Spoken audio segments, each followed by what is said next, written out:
fall in love. I don't care about you and him. I don't care about what has been. I only care about your soft skin, cause we're still sleeping in my head. I don't care about you and him. I don't care about what has been. I only care about your soft skin, cause we're still sleeping in my head. Hey, hello, I'm JulieJo. Welcome to my channel. If you're new here, welcome. I'm so glad that you're here. There goes Finn. Oh, and my laundry. My bedding's in the laundry. So I'm sure you'll see Finn come back right there. Okay, I guess not. Welcome to my channel. I don't know where I left off. If you're new here, welcome. I am so glad that you're here. Oh, there's Iris. This is how it's going to be today, all right? Feel free to hit the like button if you enjoyed the video. You can hit the subscribe button if you're feeling wild today.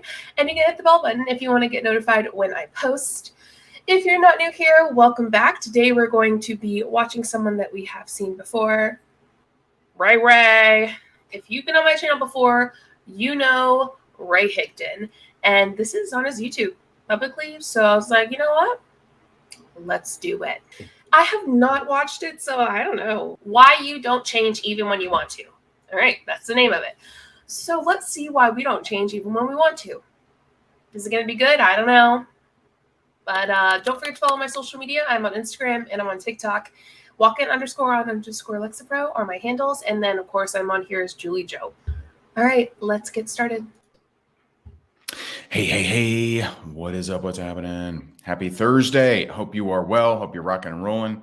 I got a quick training for you here today. I'm letting you know right now that I did skip ahead a little bit because he's just chilling on his phone and hasn't done anything yet. So, yeah. Right. All right. So today. Thank you. Today we're going to talk about why you don't change even when you want to. A little in your face, isn't it? Like, slow down, buddy. Who are you? I don't like him. So I guess this is like me just saying that. I don't know what else I'm supposed to say there. I don't know. I guess I usually don't dislike the people, but I don't like Ray. That's for damn sure. Well, I want to help you. I want to tell you the deal. I want to tell you the two main reasons why you're not changing, even though you constantly want to. I'm sorry, Ray. Are you a therapist? Oh, you're not? Then why the hell are you trying to tell me this?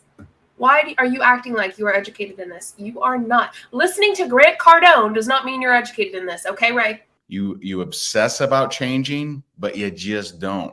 Okay? And there's really two main reasons, both of which are hidden to you. Both you don't know. You literally don't know. Are they? I mean, I guess we'll see. But are they, Ray? How do you know? Did you go to school for this? No. It's like, they talk out their ass and they think it's magical. It's not. What comes out of your ass is shit. So I think it lines up pretty well with what's going on here. I guess I'm feeling a little spicy today. I don't know. You don't know either of these things. Okay. All right. So I'll cover the simpler one. And I say simple. It's simple to, once you hear it, it's simple for you to translate and understand it. That doesn't make it easy. Doesn't make it easy to change. Doesn't make it easy to, to all of a sudden, oh, okay, now I'm good to go. But there's at least hope. Okay. So one of the two main reasons that you aren't changing, even though you say you want to, is because you keep describing all of your obstacles, because you keep describing and dwelling upon all the things in your life you don't like, all the things in your life that are holding you back, all the justifications of why you are where you are. So he's saying that things that you don't like about your life, don't talk about them. Don't think about them. Now, 2 point, yes, don't let it overwhelm you. Don't let it take over you and define who you are. But also, to fix those things, to better those things, you have to know what things need to be fixed or need to be better. So you have to come to terms with what is going on in your life and what you're doing. This is my opinion, obviously, but I've gone through years of therapy, so I feel like I'm saying what my therapist would say. She's my bestie. Well, she's one of my besties. And you have to come to terms with what's going on, process it, and then you can move forward in making it better. But what he's saying is things that you have had to, maybe you're someone who has generational trauma and you're the one who has to break it. Don't whine about it. Don't talk about it. It's a justification. You're justifying your life with your generational trauma. What? I think, in my opinion, what he's showing is his privilege. Now, I'm sure he has trauma, but I feel as though he doesn't get that other people do too.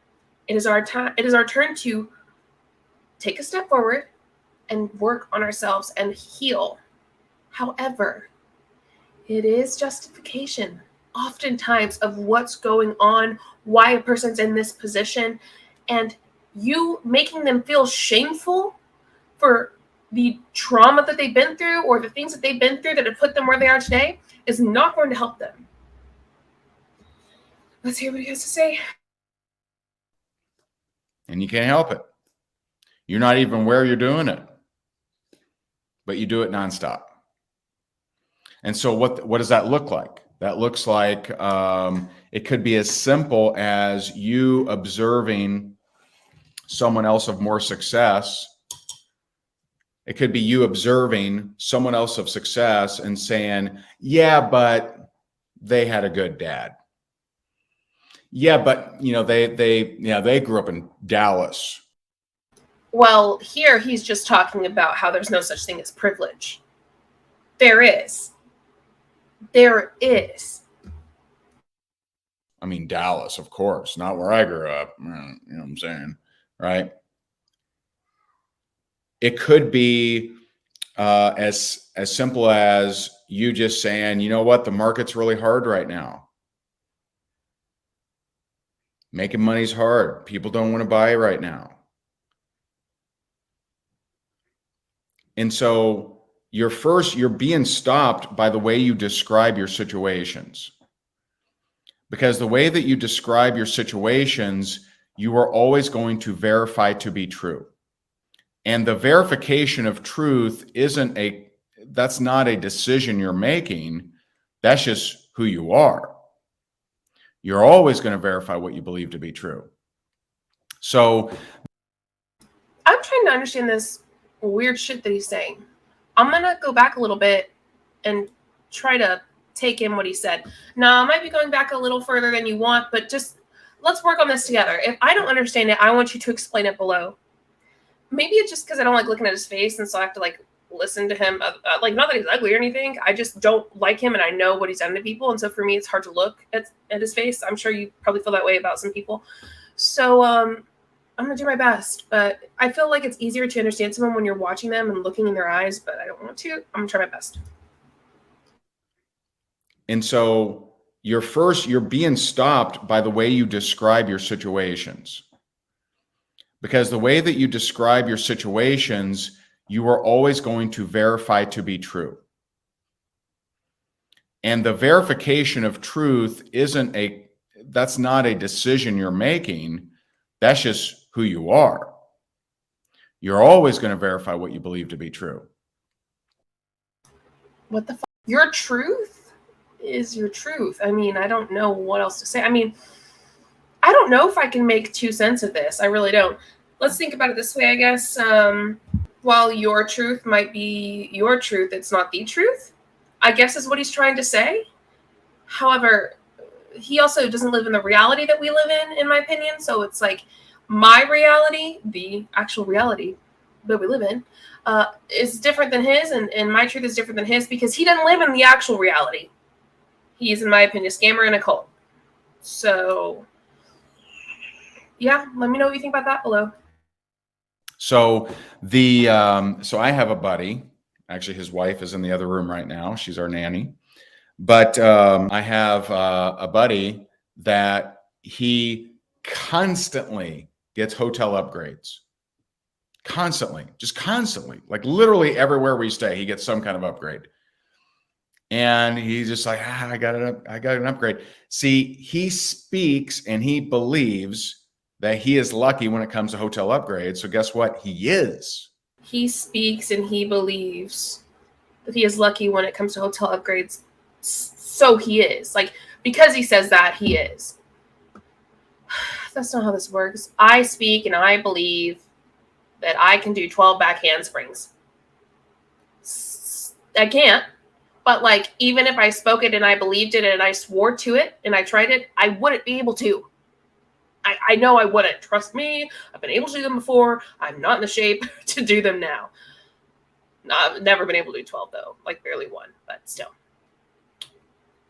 I'm feeling very much Grant Cardone. Anyone else? Grant Cardone vibe. Who else? Who else? Let me know below who else you think. Maybe a little Tony Robbins with a side of spirituality mixed in. You know what I mean? I don't know. He is. He's constantly verifying what he believes to be true. Now, I also know people that they constantly describe that making money is hard. And so for them, it's always hard. It's going to be hard. Okay. I'm sorry I keep stopping it, but the fact is, for some people, it is very difficult because of how they were brought up, because of the systematic racism in the United States, because of capitalism. It's just that way for some people, and it's awful, and it's sad, and he's acting like that's not true. It's not real. Well, guess what, buddy? It is real. Jeez. And so, Jennifer, I mean, if you, just so you're aware, if you comment, then I take that as a green light that you're coachable. And that it doesn't actually mean you're coachable. A lot of people are not. But if you comment, that's a green light to me. That's a green light. And so someone asked, what's wrong with upgrades? Nothing's wrong with upgrades. But good or bad, you're always going to verify what you believe to be true. And so this is why the rich get richer and the poor get poorer. Because, yeah, okay, yeah. He's blaming the poor on themselves. Shame on you for being poor. This is what I'm getting from it. Capitalism, right? And guess what thrives on capitalism? Multi-level marketing companies. Who would have thought, right? Swear. But again, only 1% to 2% thrive. And that's how it is in capitalism too. His reality that he's living in is not the reality that is happening around us. Is both are verifying what they believe to be true. Okay. And so, and again, if you comment, I'm going to take it as you're coachable. Doesn't actually mean you're coachable, but that's my green light to give some coaching. And so, Jennifer says, I'm ready to walk out of my 9-to-5, but I'm a single mom and have financial responsibilities. That's my block. Right. And so as long as you describe it in that fashion, it'll actually always be your block. It's not the actual block. There is no actual block until you speak it. What? Again, they're trying, in my opinion, you might disagree or you might agree and want to talk more about it. Feel free to comment below. Make sure to have a respectful conversation. Again, with this idea that I'm a single mom, it's a one-income household, this is what's allowing me to bring in an income to keep us afloat. I can't just quit and start. I hope to work up to where my MLM is my full-time income. And he's saying, because you're saying that, you're never going to do it. It's your block. No, it's the truth. I mean, it's reality. It's not negative either. It's just understanding your circumstance.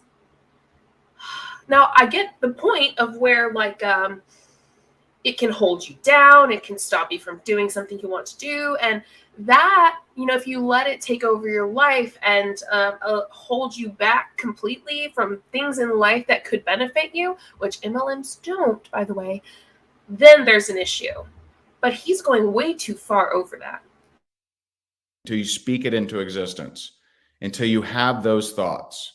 And these neurological networks are firing and wiring, right? They're just firing away. And what those thoughts and what you speak, what it actually does is it either limits your choices that you notice or broadens the choices. So for example, something I say every day, every single day, I say, I open the floodgates to abundance. I open the floodgates to wisdom. I open the floodgates to prosperity. I open the floodgates to intelligence. I open the floodgates to creativity. I open the floodgates to money. This could also be a spiritual disagreement when it comes to him and I, because I don't believe just saying those things are going to make it happen. And I also believe in reality. So there's that. But just because he says those things doesn't mean it's going to happen. However, he's already rich. He's like, I'm saying these things every day. Look at me. Well, it's been like that for a while. I'm pretty sure that the reason you're saying that is not the reason you have all this money, but whatevs. I say this all the time. I literally can feel it in my body when I say these things. Okay. And so because of that, my choices are widened. So I see choices that other people in my same situation may not see. Okay. But when you say, hey, I'm single mom, I'm this, I'm struggling, I can't do this because of this, then it actually narrows your choices. And when you narrow your choices, you narrow what actions you can possibly take. So for example, if you are someone and you say, you know what, everyone always says no to me. Everyone always turns me down. You know, this thing, I've tried a million of these things, they never work. Well, if you... Okay. All right. Facts are facts. I'm just saying, what he's doing is talking about MLM and people not joining it. It's like, I've tried a million of these things. They don't work. Yeah, for 99% of the people, they don't. They won't. They can't. Because that's how the 1% to 2% like him sit on his happy butt and live in a different reality. He's like, no, you're just negative. You're lowering your vibe. You're closing in yourself to the world's options. I don't know. Obviously, all respect to every spirituality, unless you hurt people, use it to scam people, or use it to manipulate people, which is what he's doing. Okay. Anyway, I think I'm going to do that with my thumbnail. I think he's going to be on my thumbnail like that. Think that way, it's going to narrow your choices that you observe. And so you're just not going to go to that event. You're not going to go to that meeting, because why would you? If everyone tells you no, if you get nothing but rejection, why would you bother going? Why bother? And so one little trick that you can do is learn to catch your why bothers. So with multi-level marketing, it is shocking to me the fact that they use the false equivalence fallacy constantly. And I'm pretty sure like the false equivalence in of itself kind of tells you what it means, right? Using two different things, taking two different things and establishing them as the equal situation or the same situation and talking about it. But MLMs and what he's talking about, they use this very often because a lot of times it's not the same situation. They're not equal situations. They're false equivalencies. And they don't make sense together logically. Because there's something in the back of your mind, right? When you're hearing someone say something and you go, I know that's not right, but what is the word? What are the words? I don't know if you've ever felt that. Let me know below. Where you're just watching someone, you go, oh, that's not right. There's something off there. Some kind of like logic is mixed up there. Something's wrong. It's likely a fallacy. And with MLMs, oftentimes when you go, nope, that's not the same thing. Nope. It's false equivalence fallacy. I'll go ahead and read it to you. It says false equivalence is a logical fallacy that occurs when someone incorrectly asserts that two or more things are equivalent, simply because they share some characteristics, despite the fact that there are also notable differences between them, which, again, I find in MLMs often. What are why bothers? Why bothers are, there's no point in me playing bigger than I currently am because no good thing could come of it. And someone said this earlier, but that's a self-fulfilling prophecy. So pay attention to where you saying why bother. So is it why bother? You know what? I'll eat the donut. Yeah, I'd like to lose weight, but why bother? I never lose weight. Right? If you can just catch your why bother. So when your team runs a contest and you look at the contest and you're like, I ain't going to win this. I'm not going to win this. Why bother? I'm not going to win. What you're actually doing is you're limiting the choices that you see. And you limit your choices, now you limit your actions because you're only going to take action on the choices that you see. And then when you take that action and you have that experience, it's a limited experience. See, you have no idea that there may be a choice over here that leads you to your number one leader, that leads you to the biggest opportunity of your life, that leads you to your dream mate or what. This is perfect because he sets me up so well to talk about the sunk cost fallacy. This idea that he's talking about helps so many people stay in the sunk cost fallacy logic. It's also a logical fallacy, but the sunk cost fallacy, the sunk cost logical fallacy, either way you want to say it. Let's talk about it. The sunk cost fallacy is the phenomenon whereby a person is reluctant to abandon a strategy or course of action because they have invested heavily in it, even when it is clear that abandonment would be more beneficial. The sunk cost fallacy creeps into a lot of major financial decisions. It happens a lot when costs have already been incurred and cannot be recovered, right? Let's say that you're in an MLM, you've been in it for a couple of years, you spent thousands and thousands of dollars, you've never made your money back, but you're never going to get that money back if you don't try, right? Well, the logic in that is you haven't made the money before, so stop now so you don't continue to lose money. But the logical fallacy is I can try longer to make this money back. I mean, I've already put in so much, so I might as well just keep trying to see what happens. But logically, that's wrong. Because if you haven't made the money back by now, you likely won't. And that's what he's allowing to continue, is this cycle of a sunk cost fallacy where, okay, yes, like I was going to quit, but now I can keep doing it because maybe I just need to open my hands a little more on the side of my face so that I can look. That's what he's doing. And it's so manipulative. Whatever. That leads you to exactly what you're looking for, but it is an option, but you can't see it because of your thoughts and the way that you describe your life. And so that's one of the big two. Now, the second one's a little tougher. It's a little tougher, but you can get past it. I have, and I've taught people to get past it. But number two is you playing small may be what's fitting into your version of the right version for you, because you've drawn the wrong conclusions to success. And you draw the wrong conclusions to success based on observations you've made. And those observations you've made almost always are from your childhood. Bro, what? I might have to go back and re-listen to that because what the hell is he saying? I don't know. So if you notice that, someone in your family was super successful, but they were kind of a jerk, it's very possible that you created a paradigm that said successful people are jerks. I don't ever want to be a jerk. I just won't be successful. So you'll find yourself saying you want to be consistent, but you won't be, because you're actually sabotaging yourself from becoming someone that you think would be a jerk. Okay, yes, I can vibe with him right here. Not on the same level, though. His vibe's always a little weird for me. But I can vibe with him on this because it's true, right? A lot of times from our childhood, whether it's trauma or whatever it is, we say something like he said, where success equals this person is mean because all the successful people you've known have been mean. But what the hell does this have to do with multi-level marketing? And why are you using this as an example? I guess we'll find out. I don't know.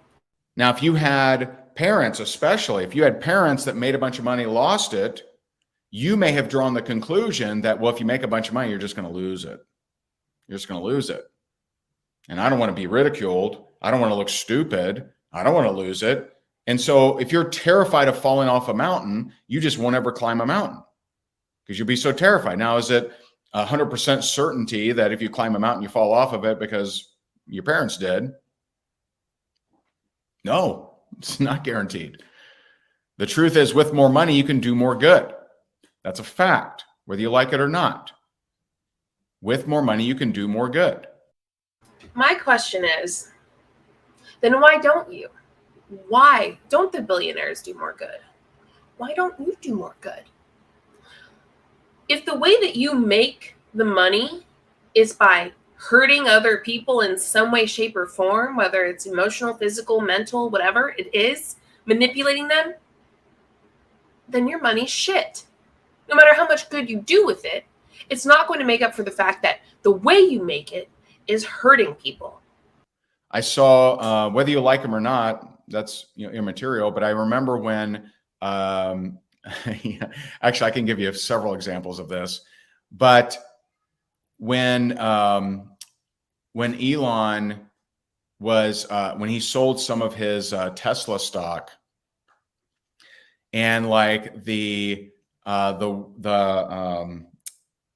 I forget, the World Hunger Society or Hunger Association, I forget, but some big organization, they said, man, with that money, if he just gave X percentage of that money to us, we could solve world hunger.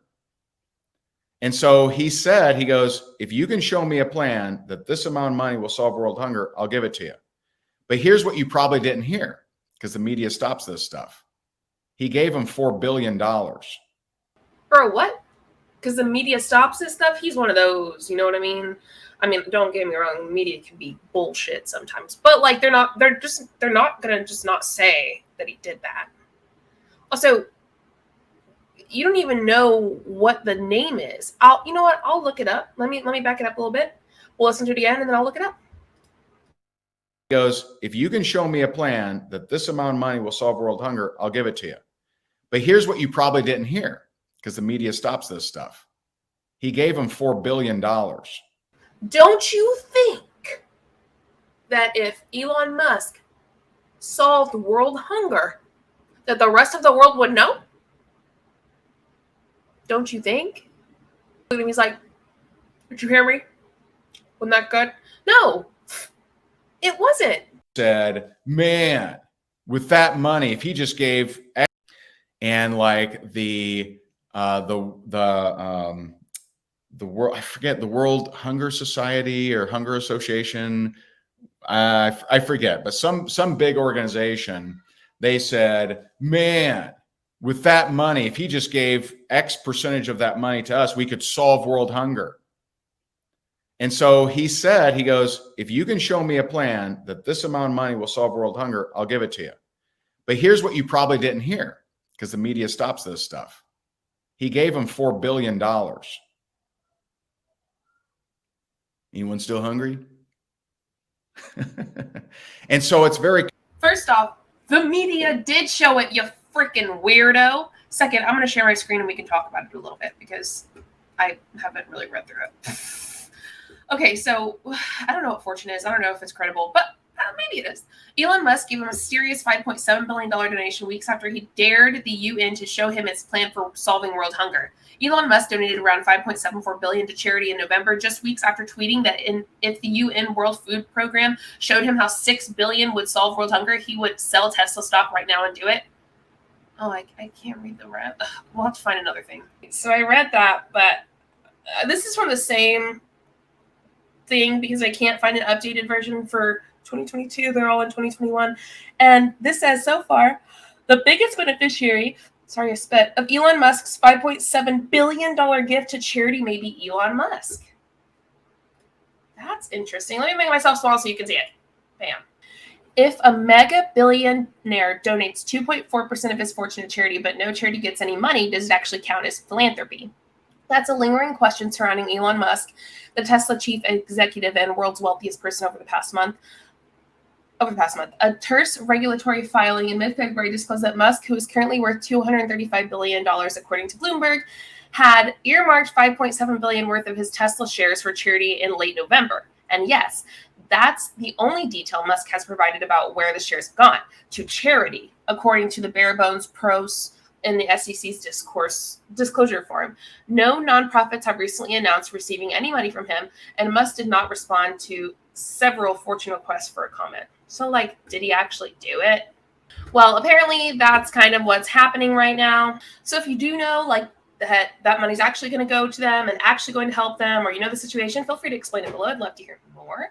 But I just read a little bit. I also looked at some other ones while I was doing this video and like while I was looking up, but I just posted only that because the other ones were from like November 2021 and 2021 in general. So it was not near as updated as that one. And yeah, I could not find a whole lot on this that's updated for 2022. So there we go. Now, obviously, Ray again is being deceptive with this because that's not completely true. Common. You've been programmed from Hollywood. You may have seen this as a kid, that someone of wealth was rude or arrogant or terrible or whatever, right? It's in every movie, literally every movie. Every movie you watch has rich guy, terrible person, right? It's a Wonderful Life. You got Potter, that darn banker that lent everyone money so they could have houses, but whatever, right? He's greedy. He's all about the money, right? And so like you're constantly programmed that way. Now that won't do it to you. That isn't enough. I mean, some people are just so susceptible to media that, you know, they just, that must be true, right? I think that's a. And some people are conspiracy theorists, in my opinion, like Ray, and can't even look at media and think that it's true. I'm not saying that media is great, but I am saying that conspiracy theorists are dangerous and don't believe things that are facts oftentimes. Smaller percentage of people that are that way anymore, because most of us, especially these last few years, have kind of realized that the media is ridiculous, right? Very slanted. So I don't think too many people are still just whatever media says, that's what I do, right? But if you made an observation as a kid, that went. Let's put it this way. Whatever Fox News says, all the people who love Fox News completely believe that it's true. And by that, I mean the majority, not all, but the majority do. So yeah, Ray, people are still like that. Right into your subconscious. That created a paradigm, that created a set of programs that you've been running ever since. Now, I used to think you had to figure out the origin event. I used to think that you had to like go back in time and figure out, okay, was it when Earl crashed the tractor? Like what happened? You actually don't have to figure out the origin event. That's what I believe. And so, but what you do have to figure out is you have to figure out, what are your patterns? What are you saying all the time? What are you thinking all the time? And I love what, you know, one of our speakers at our event this month, Dr. Joe Dispenza, you know, he says your personality. That's also who he loves. Dispenza, Dr. Joe Dispenza. He loves him too. Create your personal reality. And your personality is how you think, how you act, and how you feel. That is your personality. But most people try to change their personal reality without changing their personality. That doesn't work. Will never work. So someone's trying to change their bank account without changing their mindset. They're trying to change their relationship without changing their language. The issue is, well, let's talk about this first. One, I think that changing your mindset, I think that personal development, all good things. Not when they're part of an MLM, though, because then it steps over the line of indoctrination. And that's no bueno. So as he talks about this, I know it just means indoctrination. Trying to change the size of their team without changing their emotions. None of that will ever work, ever. And so you have to learn to become aware of, what the hell am I saying? What? He's talking about the size of the team and changing his emotions and whatever, but like, actually, you should go back and watch this video. I don't know where it is. It's about Ray. It might be my most previous Ray video. But he gets he has an anger issue, in my opinion. Just watching him snap into complete anger and beast mode is very concerning. And he's talking about emotions and stuff like that. But in my opinion, he needs to work on his. The way he treats people sometimes is so mean and rude and ridiculous for a leader to do that. Anyway, so I just thought about that because he's talking so much about emotions and he's acting like he knows them so well. But apparently, he's got a lot to work on. We all do. But I don't need him teaching me about it. And I don't want to sound all like, I am mightier than thou and I am better than him with my emotions. I'm just saying, don't teach me when I've seen you literally snap from chill to 10 out of 10 pissed, yelling at people. No, sirree. No, we see you. Don't worry. What am I thinking? What am I verifying to be true? And this is your blind spot. This is one of your blind spots. And so for you to change, and you can change both of these things in one swoop, is just become more aware and become a more diligent observer. See, you're not your mind. You're not your emotions. You're not your body. You're the observer of all those things. If you choose to be, but you have to make that choice. You have to choose to be. Now, the mind and body, they don't want you to choose. They like you to just sit back and... What? Okay, yeah, I'm not tracking here because I just don't agree at all. Like, I can't even try to fathom what he's saying. Him and I see completely different on this. There's absolutely no way that I agree with this whatsoever. Don't worry about it. Don't worry that pretty little face. We'll handle it from here. And so you're in this automatic just showing upness, right? You're the passenger, not the pilot, right? You react, right? You do the same thing. And if you... I think maybe he's trying to talk about being in control of yourself and you not being in control of yourself and letting like your addictions and maybe your like desires to take over you. I don't really know though. So I don't. If you know, feel free to comment below. If you look at you've been wanting to change, but look at your life. Look at the relationships, look at the different businesses maybe that you've been a part of, and where are the patterns? And when you notice the patterns, that is a revealing, that is an opening up, that'll open up some awareness and say, wait a minute, I have this pattern of always picking the wrong guy.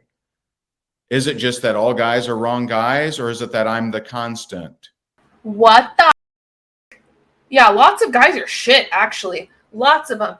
Hey, if you're watching this and you're a dude, I'm not saying you are, but if you don't agree that lots of guys are shit, yikes. My husband even says men are horrible. I'm lucky because my husband's a great man. But they are. Why? Because of how society taught them stuff. They're having to relearn things, if they want to get better. So yeah, it's not the girl. Sometimes, I'll give it to you. There are times that it is, and that's totally fair. And girls can be just as bad or worse than guys, all that. However, the way that he's talking about it is you're the constant in it. So obviously you're the problem. No, Ray. Is it that I'm the one that's always there? And so as you become more aware, a bug flew up my nose. So if you're wondering why I'm digging for gold in my nose, it's because there was a bug up there, and I'm just hoping to God that it's not still there. And you start to observe instead of just be the passenger, you can make a different choice. So for me, one of the hardest things for me, but also probably the biggest breakthrough of my entire life, was about a year ago. A year ago, I was in an argument with my wife. And not that we, have ever argued much, but I'm in an argument with my wife. And for the first time in my life, I observe a thought I've had a million times before. And that thought was, I'm not a priority. I'm not important. Now, you don't have to know the origin event, but I happen to know my origin event. My origin event was when I was a kid, I was in an abusive home, and people, family members knew about it. They didn't do anything about it. So I know my origin event, okay? But I'd been running, and I had never, ever observed the actual thought. But in the observation of that thought, I saw it 1,000 times prior. I saw all the past events that I'd actually had this same thought. And I made a choice. I made a choice that I don't want to think that again. I don't want that to be what's driving me around. I don't want that to be the pilot of my life, because it had been. And so for all my life, okay, good for you, Lisa. Lisa's sharing. For all my life, every relationship I'd ever been in, business or personal, I would show up to that relationship, and without me knowing it, I would seek, how am I not a priority? How am I not important? I would look for it. There it is. They didn't call me back. There it is. They didn't check how I was doing. There it is. They didn't send me a message on my birthdays. I'd find it, because you'll always find what you seek. Always. You'll always verify what you believe to be true. So with awareness, with observation, you can make a choice. Didn't say that was easy. It wasn't easy. That was not easy. That was a tough day for me. The way he's using his trauma is interesting to me, because he's acting as though if you aren't able to spot it and push it down, in my opinion, he's pushing it down, in my opinion. But if you aren't able to spot it and take care of it that day or pretty close after, then bummer for you. It's going to hold you back for the rest of your life. No, actually, healing is a lifelong journey. It's a lifelong journey. It's very rare that I find someone who's completely healed from all of their trauma. And if you are, that's wonderful for you. But the majority of people can't be, because maybe they grew up for years and years and years and years of trauma, and they just don't have the ability to be, and that's fine. But the way that he's talking about it, it was almost like his ego that was the main issue in those adult situations, where it was like, oh, I need to be important. Oh, I need to be the guy. Look, you have to call me back. I'm important. You got to call me back. And that could have been some of his trauma issues, is it kind of made his ego interesting, kind of boosted it a little bit. Like he needed to have those things done for him.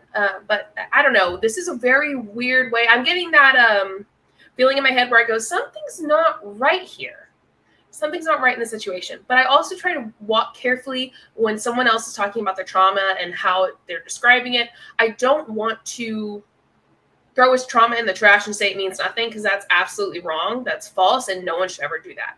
So I'm trying to make sure that I don't know, try to validate, make sure yes, trauma, bad. And the issue is, in my opinion, listening to him shaming people, essentially, because while he doesn't say shame on you, he's also like, you need to spot your trauma and work through it. Right then and there that day. Not really. If a lot of times something's going on, you can go to a therapist and they can help you spot your trauma. You should. I think everyone should be in therapy, but that's beside the point, JulieJo. Back to Ray. I don't know. I guess let's keep hearing him out and see what he has to say. What's called, what some philosophers and people over the years, gurus, that's what's called the dark night of the soul. And the dark night of the soul is when you realize who you've been and you no longer want to be that, but you don't know what you do want to be. And so you go through this excruciating stretching of not trying to spring back, because there's such a desire to spring back to that I'm not important because it's been so comfortable. It's the familiar past that creates the predictable future. So it's this stretching of like a rubber band, and the farther you try to get away from that it wants to pull you back in and say, who the hell are you, man? Yeah, and I think what's important is instead of suppressing it, like I think Ray Ray might, you need to work through that. If you suppress it, you're going to, in my opinion, show reactions of that, right? There are things that happen if you're suppressing trauma that kind of show people that it's going on. Like with him, it's his outburst of anger, his instant click, click, angry as hell, like goes from chill to I could like bust down your door type of thing. I don't know. That's what I've observed. That doesn't mean it's correct. And he could very well be working through it, but just based off an observation that I've had of him in, the past and like what I've seen in his previous videos and how he's held himself, that's what I've seen. You ain't important. It wants to bring you back to the known. It wants to bring you back to who you've been your whole life. And you got to be willing to sever it. You got to be willing to sever that and get on the other side.